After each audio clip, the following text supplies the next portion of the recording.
In today's video, I'm going to teach you how to fix Gmail not opening. We'll walk through a clear step-by-step process, starting with the quickest checks and moving to more thorough fixes. Follow along, and by the end, you should have Gmail loading smoothly again. First, rule out a server-side problem. Open your browser and search for Google Workspace status. On that official status page, look for Gmail. If it's marked as having an outage or disruption, the issue is on Google's end. In that case, the best move is simply to wait until the service is restored. Outages are uncommon, but they do happen. If the servers look good, restart Gmail or your browser. Close your browser completely, not just the Gmail tab, then reopen it and go back to Gmail.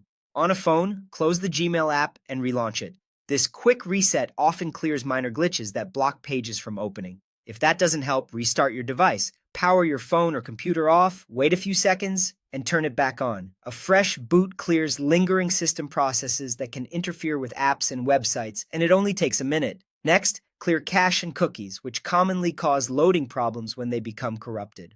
On a computer, open your browser settings, go to the privacy section, and choose the option to clear browsing data. Select cached images and files and cookies. Keep in mind that clearing cookies will sign you out of most sites, so be ready to log in again afterward.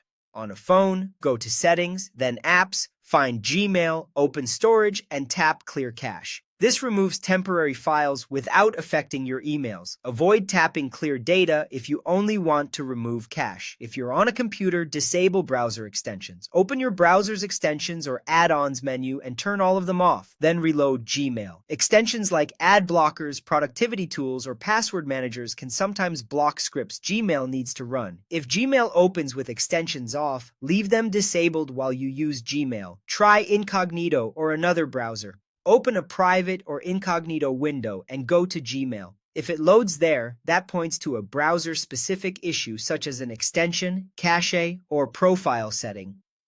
For a quick workaround, continue in that private window or switch to a different browser. Common causes include a spotty internet connection, a corrupted cache, problematic browser extensions, an app bug, or a temporary Gmail server issue. Work through these steps in order, and you'll pinpoint the cause and get back into your inbox.